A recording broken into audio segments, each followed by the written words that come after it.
సంవత్సరం నుంచి నా ఊళ్ళో పోతున్నప్పుడు సంవత్సరం నుంచి ఈ ఊళ్ళో పోతున్నప్పుడు నాకు ఇల్లు ఎందుకు రాదు ఇప్పుడు ఒక్కరు కూడా అక్క పిల్లలు లేపు ఫోటో తీసేసుకుంటాను.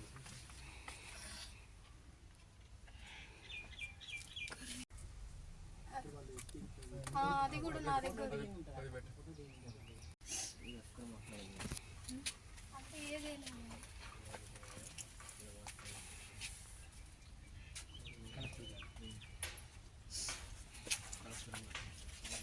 చనిపోయినప్పుడు సీతక్క గారు వచ్చారు.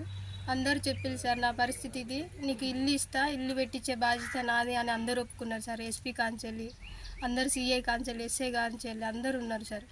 అట్లాంటిది ఇప్పుడు ఏది పేర్లు వచ్చినా కానీ తీసేసారు సార్ నా పేరు. అసలు నాకే అది అర్థమైతలేదు. వాళ్ళ మాట నేను వెళ్ళాను, నా పరిస్థితి చూసి వాళ్ళు ఎందుకు తీసేసారు కూడా అర్థమైతలేదు. చనిపోయినప్పుడు సీతక్క గారిని కలుద్దామంటేనే అప్పుడు ఎమ్మెల్యే వచ్చింది, కానీ నేను కలవలేకపోయినా. వాళ్ళు వచ్చి చెప్పిర్రు. ఇప్పుడు మంత్రి అయినాక కూడా నేను కలవలేను.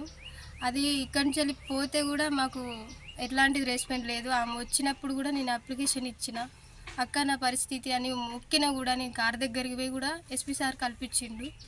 ఇక్కడ పెద్ద మనుషులకు చెప్తే కూడా నన్ను ఎట్లాంటిది తీసుకోవట్లేరు వాళ్ళు.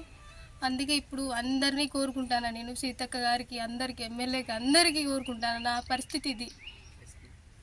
ఎస్పీ గారికి కూడా నేను చెప్తున్నా, నాకు ఒక ఇల్లు పెట్టేయండి అంతే.